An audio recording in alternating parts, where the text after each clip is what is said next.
Well, welcome everyone to Love vs. Hate. My name is Anne, and I am your old-fashioned nerd. And I'm Emily, your mainstream millennial.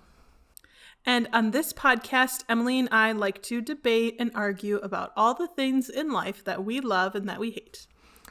And maybe somebody on this episode will agree with Anne. It's a high possibility because we're going to be talking about my Netflix movie pick that I'm going to force Emily to watch. I'm a little nervous, but she told me the length and it's not that long, so I have faith. Yes. And I actually, I had a list of potential options. We'll go through them at some point. And out of the ones, I did pick one that I think you actually will like. Ooh, I was I'm being excited. nice this time. Yeah, I think you actually might like it. All right, well, I can't wait to hear. And if what you it don't is. like it, you're going to at least appreciate. I think you'll at least appreciate it. Oh, is there some voyeuristic approaches in here? Is that your only cinema? You should define it actually for our listeners. What does that mean, Emily? Okay, I'll do my best because if you didn't know, I'm bad at describing. But it's when the camera is moving and looking through or around things as if the camera lens was a person looking. So it kind of looks creepy and yeah.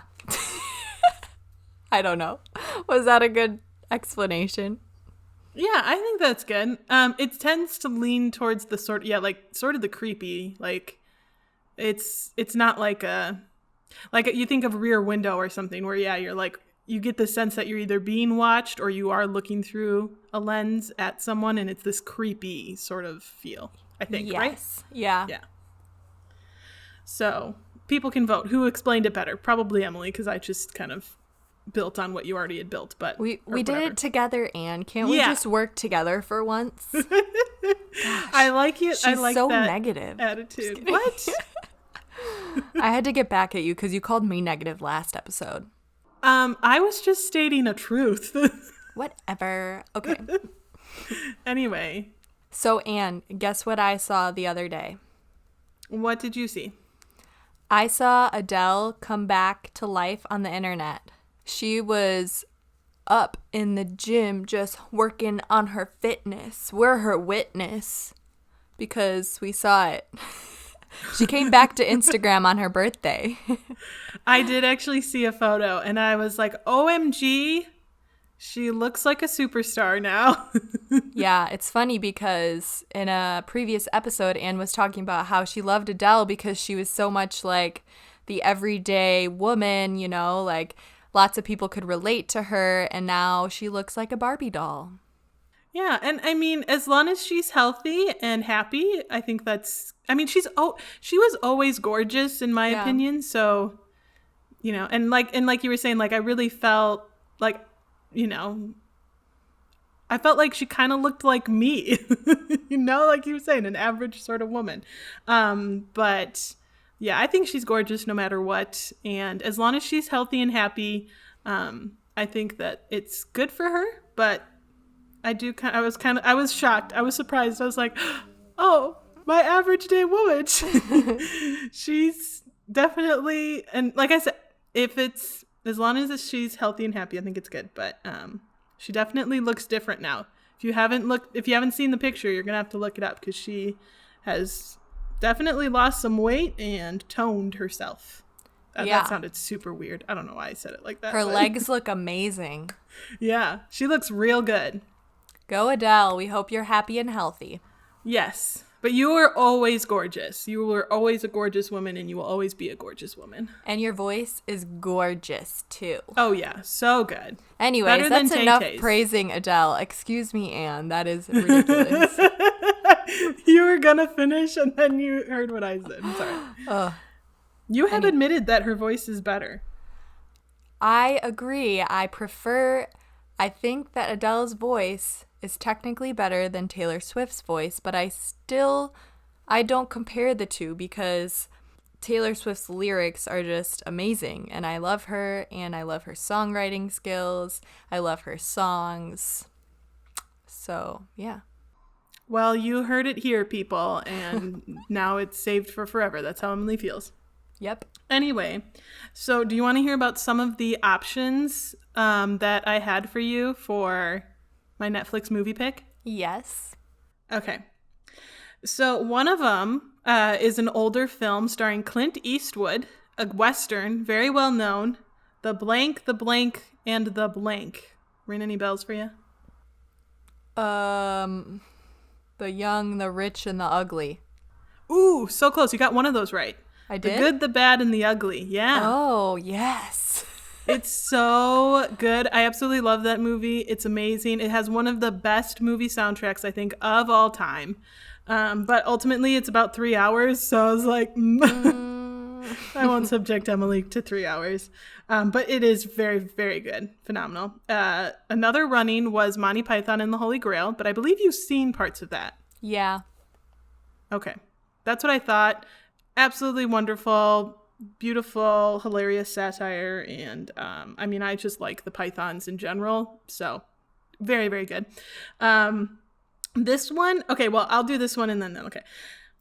The other one was, there was two more. Well, three if you count my movie. Okay, I'm just gonna, okay. That was just an epic fail.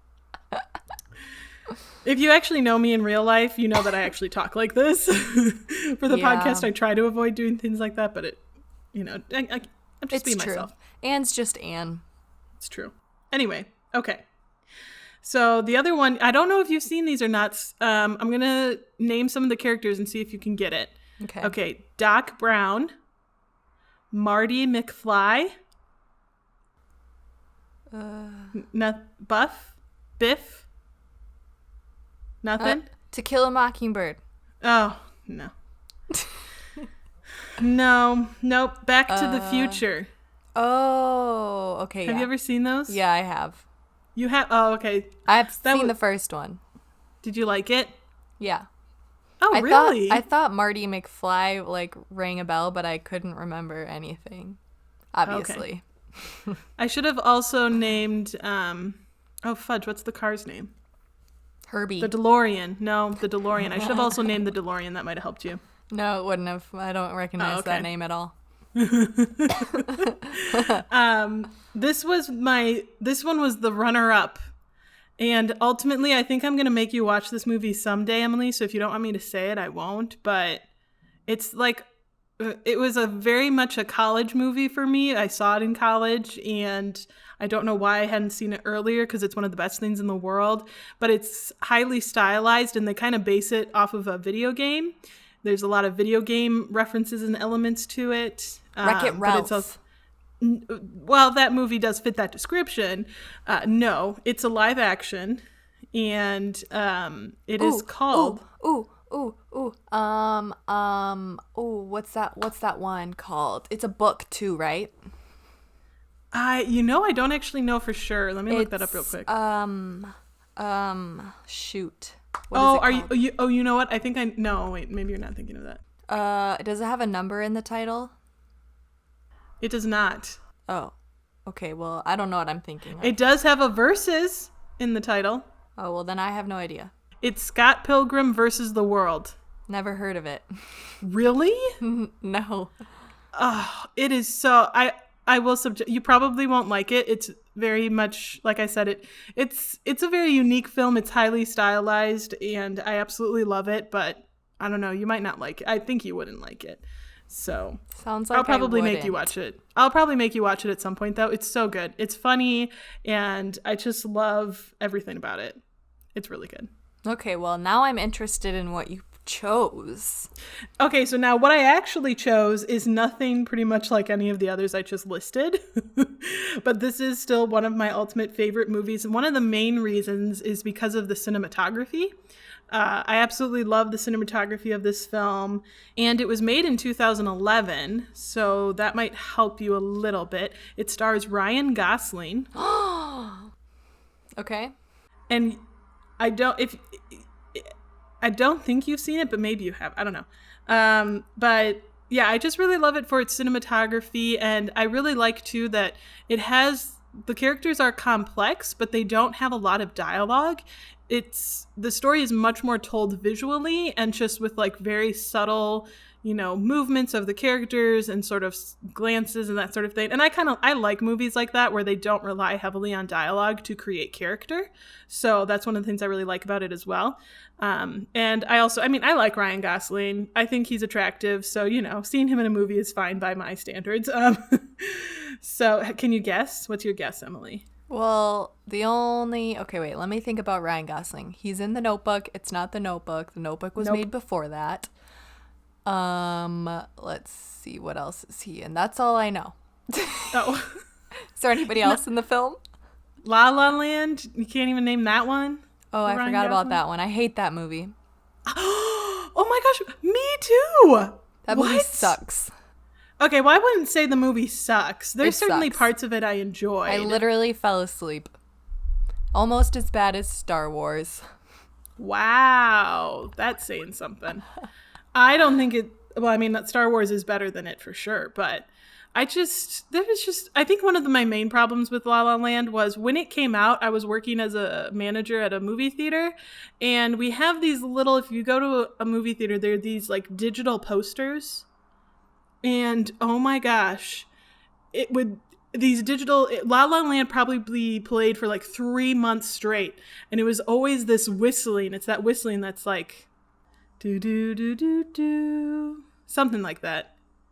Do do do do do, and it was just this like whistling, and it was constant, and it was And I think I ended up watching it late, so there was a lot of this like hype, like, oh, La La Land's the most amazing thing ever, and then by the time I watched it, I was like, okay, this did not live up to the hype in my mind. So yeah. Anyway. Yeah. Let's see, what else is he in? Oh, he's in that one movie, Crazy Stupid Love, I think. But I don't think that would be your movie. I was just going to say, do you think I would pick a movie like that? It's got Steve Carell in it. Okay, well, let me look up other actors for you.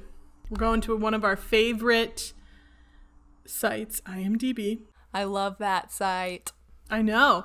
Did you know I'm on that site? You can find me. Anne is a star. Basically. Okay, so it also stars Carey Mulligan, Bryan Cranston. I forgot he's in there. Okay. Albert Brooks. It's not Isle of Dogs, is it? No, it's a live action movie. Oh, I do love Isle of Dogs, though, but I know you hate it because you've already seen it. Do you think I would know this film? Being a film, minor, I would think that you should, but knowing you, probably not. Okay, I'm just going to go out and say it. I'm sure all of our listeners, half of them probably are like, it's this movie, duh, and the other half are like, just say it already. So I will do that for you now. The movie is Drive. Oh, I don't know that one. Oh, okay, good. Well, you're about to be educated. It is, I think, a very, very good film, and I think it's one that any film studies person should study because, like I said, the cinematography is absolutely gorgeous, and there's just I just really like it. And you know what? I'm going to stop talking about it so that you can experience it for yourself and form your own opinions, and then we can come back and talk about what you thought of it. But wait, you're not going to tell me what it's about? Oh, well, do you want me to? Yeah. Okay. It's basically about... Okay. I will talk. If you ever want me to just talk, I will always talk. I'll tell you to stop when I want you to stop. I will keep it brief. It is about a Hollywood stuntman who's also a mechanic, but he also works as a getaway driver at night. That's his night job. And so he basically just gets mixed up into some bad things with some bad people, and he tries to protect this girl that he meets who's his neighbor as well. And so he gets mixed up in this stuff for her to try and protect her. That's basically it. Okay, it does sound like I might like it. I think you will like it. And I do like Ryan Gosling, so... Mm-hmm. And out of all of the options I listed, this one was the top one that I actually thought you would like. So I was nice this round, and I picked a movie that I actually think you'll like. And I just got to say that was a very brief summary. Good job. Thank you. Thank you. I tried. Claps for Anne. Okay, you ready to watch this movie? I'm ready. I'm Okay. ready. I'm ready. Do you know what that's from, Anne? No idea. Oh my gosh, it's SpongeBob. You know, I have not seen, I've seen like 2 episodes of SpongeBob in my entire life. You know That this. is real sad. I know. We're gonna I have to have know. an episode on SpongeBob, just so you know. Okay. Okay. I have a friend who's like an expert on SpongeBob. Maybe we can bring him on as an expert. Yes. Let's do it. Okay. Okay. Back to the movie. Drive.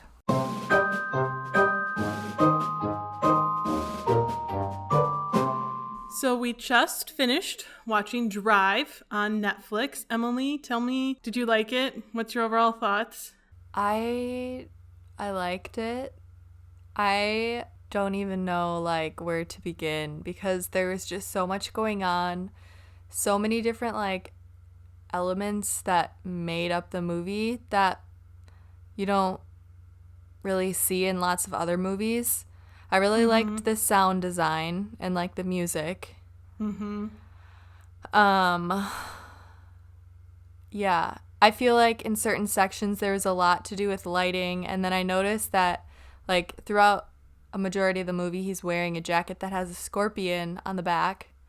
And we were watching together with Netflix Party, which so like Anne and I were chatting with each other throughout the movie, and I was like, Anne, what does the scorpion symbolize? What does that lighting symbolize? What does that mean? I know, and I was like, we have to talk after. We can talk about it after. You gotta just enjoy it.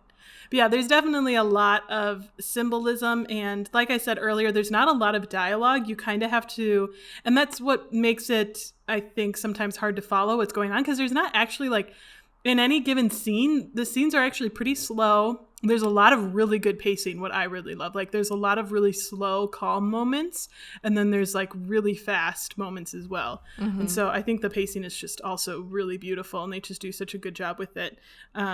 But yeah, when you are in these sort of moments, like there's even moments where there's this tension because you feel like something's not right, but you don't know what it is. Yeah. And you're like, wait, what?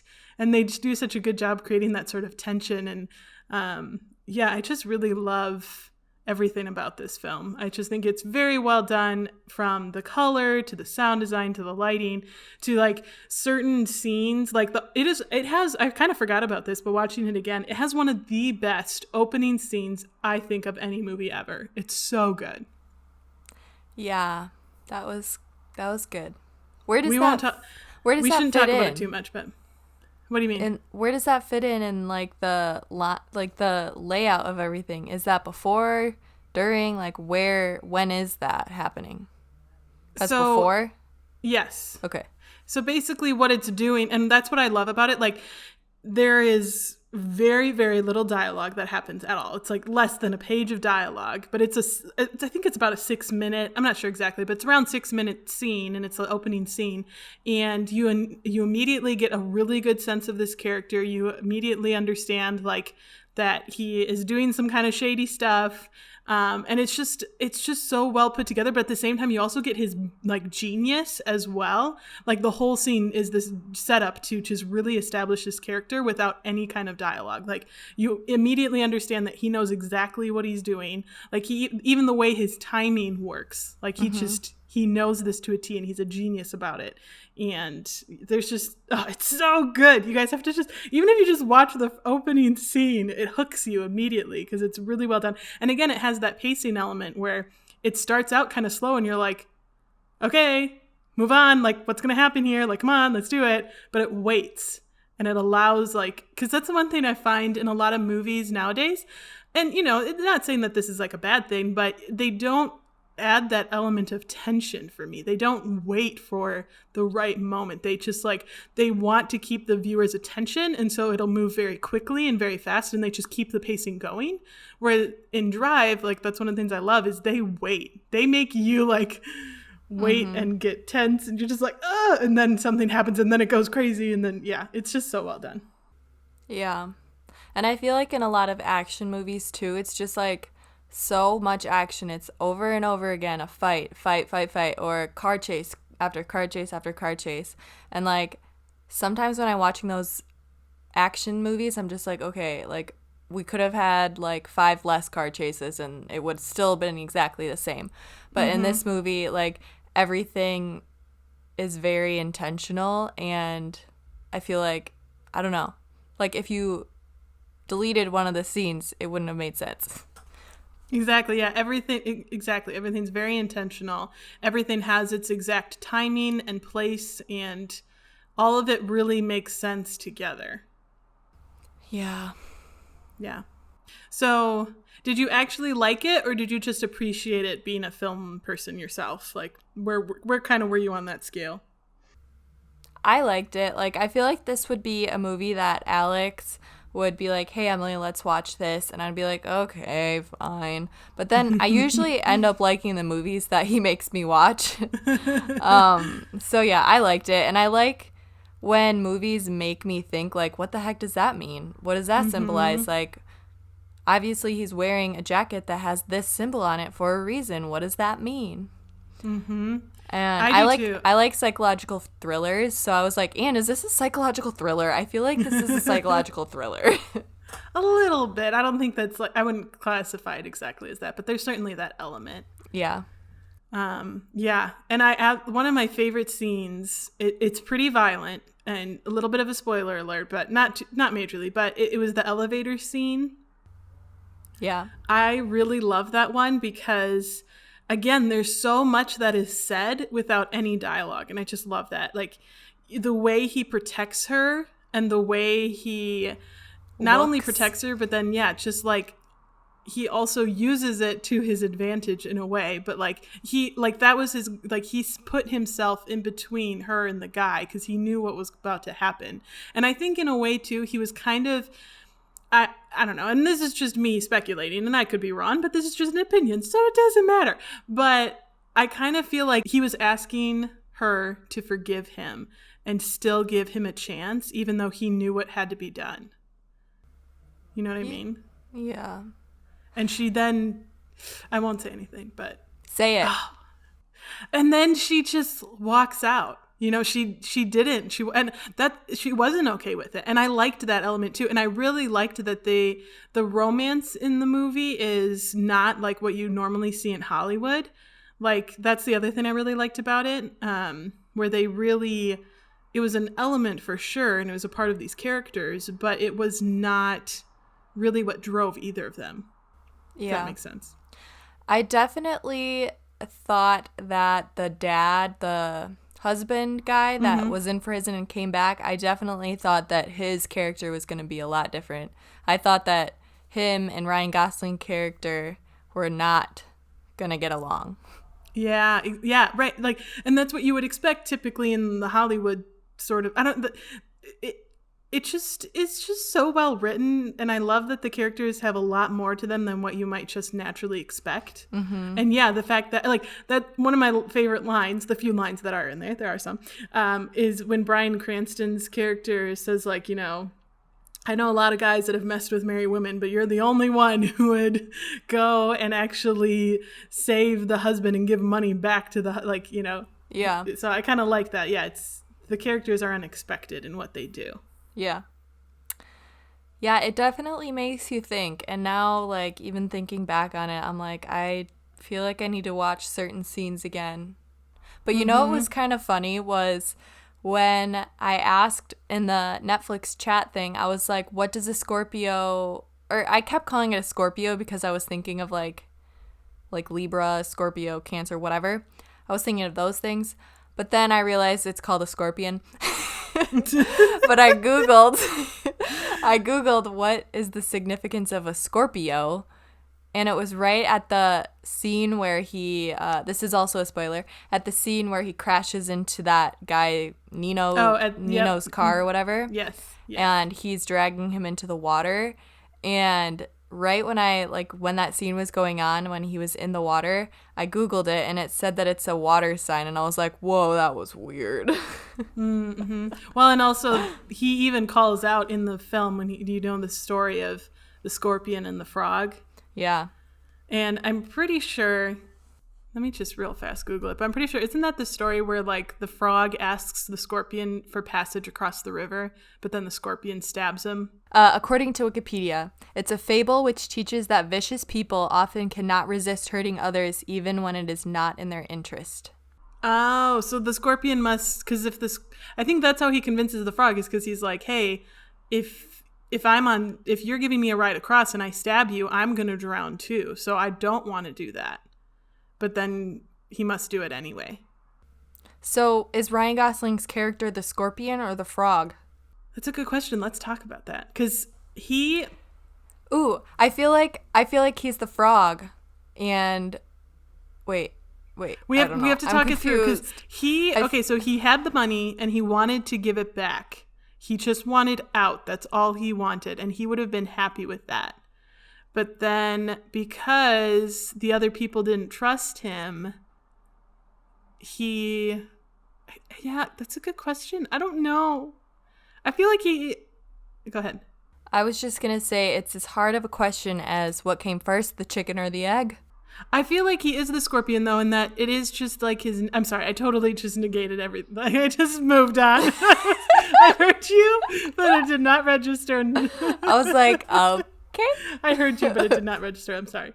I think he was the scorpion, because in the story, the frog... I'm reading it now. The frog asks him, "Why did you sting me? Now both of us shall drown." And the scorpion says, "What can I do? For this is my nature." So, well, actually, maybe he is the frog because he didn't want to drown. He tried to give the bad guys a way out, but they couldn't. They tried to kill him anyway. So maybe he is sort of the frog. But I don't know. But then I don't know. Yeah, it's very puzzling. It makes you think. I love movies. We'll have to think about it more more and comment maybe later. But yeah, wow. We just literally finished the movie, so come on, people, give us a break. We're trying. Yeah. We're processing, and I'm tired and hungry. But yeah, it is really, I love it. It's such a good movie. I highly recommend to everyone listening. It is violent. There is a little swearing. There's some swearing and it's violent, but there's a little bit. There's one scene with nudity. I forgot about that scene too. But one thing I do remember from the movie is. And from my film studies class, is my professor always said that if you like have scenes on the phone or like if a TV, like a newscast tells the story, or if there's like a phone dialogue, that's like an easy cop-out. That's what I learned in school is like you shouldn't do that. You shouldn't have phone conversations or like too many phone conversations because it's just too easy to tell the story that way.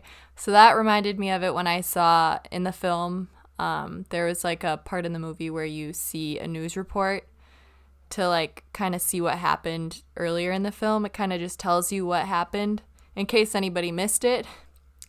What do you think about that, Anne?